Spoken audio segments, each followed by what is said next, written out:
Brian McLaughlin had this article called By the Numbers, FCS National Statistical Leaders Returning in the 2024 Season. So we're going to be looking at some of these names and talking about it. I think this list is very interesting. First off, the first two names, the second person on this list for both these first statistics, which is passing efficiency, the returning leader is Mark Gronowski with a passing efficiency of 179.67. And the second best, the next up player was Cam Miller. You know, I've talked about this guy a lot. I did a breakdown on the NDSU Montana game. I thought probably wasn't one of his best games. I say that's because of the Montana defense, but I think he's a really good player. He was like the most accurate passer, almost the most accurate passer. Probably he ended up being second. I think he was first before the Richmond Okay, so let me explain this to you. Kyle Wickersham, he's the returning leader from Richmond. He's the completion percentage with 72.6. I believe Cam Miller was above him, but that Montana game knocked him down in the overall standing. So I think that's why he ended up second best, but I think he was ultimately first best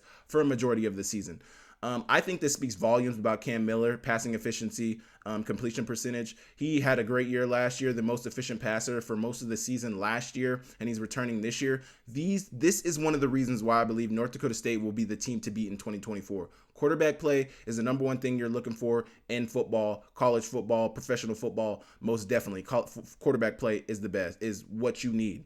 South Dakota State, back-to-back national champions. They have the best quarterback in FCS football. Cam Miller, I'd say probably top 5, top 10 quarterback in FCS football. I'd honestly probably keep it with top 5. Top 5 quarterback in FCS football. He's returning. This is one of the reasons why I think NDSU is going to be so good. And it just spoke volumes to me that he was next up on both the passing statistics. And I think he honestly would have been first in both passing statistics if it had not been for that Montana defense. So sorry about that, Cam Miller, but I got a lot of love for you, got a lot of respect for you. I think you're going to have a great year, and you guys let me know what you think about that. We got CJ Montez, lowest interception percentage at 0.3 for Fordham. The next up was Will McIlvain, which I believe was at Central Arkansas. One thing about the interception percentage, I think there was I'm pretty sure Brian had a list of the total who had the lowest interception percentage, and I think 2 or 3 of them. One was Taylor Heineke. He was 5th on the list, NFL guy. The number 1 guy on the list was Trey Lance. He didn't throw any interceptions that one. I think it was his sophomore season, his redshirt sophomore season. He didn't throw any interceptions that year, so he was number 1 on the list. The top 3 were people who never threw interceptions during that season, but I just thought it spoke volumes that 2 of the guys on that list were NFL guys, 2 or 3. There might have been another guy, I can't remember. Next, we have Chaden James, who I didn't get any. And I gotta believe Brian did his research too and did his due diligence to figure this out. Chaden James had originally entered the transfer portal, and he had a lot of interest from teams.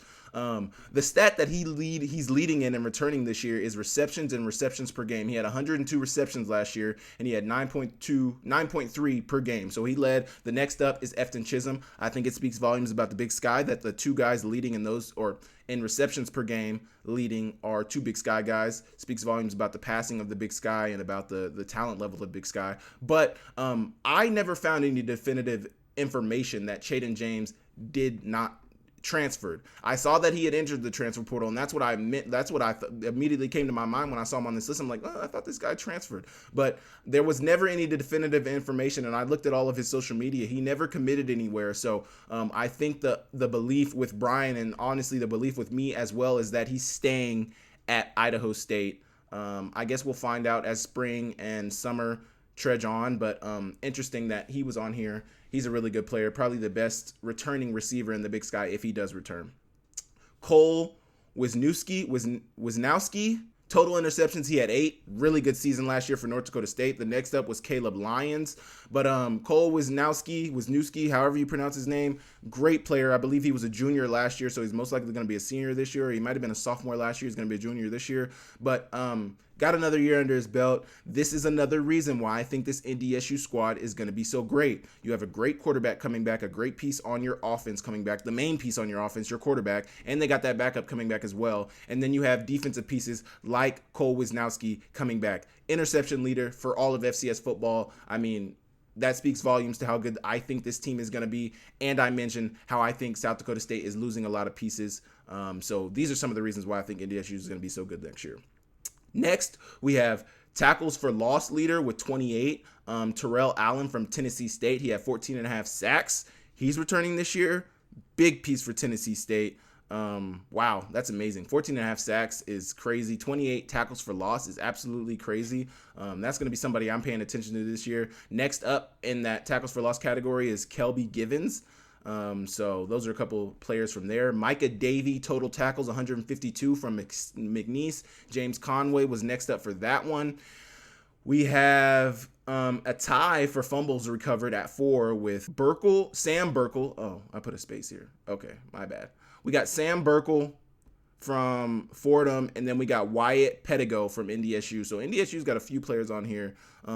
Like I said, I'll say again, this is why I think NDSU is going to be so good next year. They got a lot of good players returning. And then last but not least, we have kick return, punt return touchdowns with 4. Junior Birkin returning to Montana. A lot of people thought he might transfer for a minute. He ended up staying. He had 3 punt returns for touchdowns and 1 kickoff for touchdown. The next up in that category is Donovan Wadley. So you guys let me know what you think about some of these returners. What do you guys think about my mention about North Dakota State and how I think they're going to be the team to beat? Chaden James, if you guys have any information about him, let me know. Cam Miller, one of the best quarterbacks in FCS football. I'll give him top 5 coming into the 2024 season. I honestly can't even think of 4 or 5 guys that are better than him besides Mark Gronowski. I might give him number 2 in FCS because I do think Mark Gronowski, back-to-back national champion, Walter Payton Award winner, best quarterback in FCS football by far. He probably could have transferred somewhere good, probably in a Power 5 program, and competed or started at that position.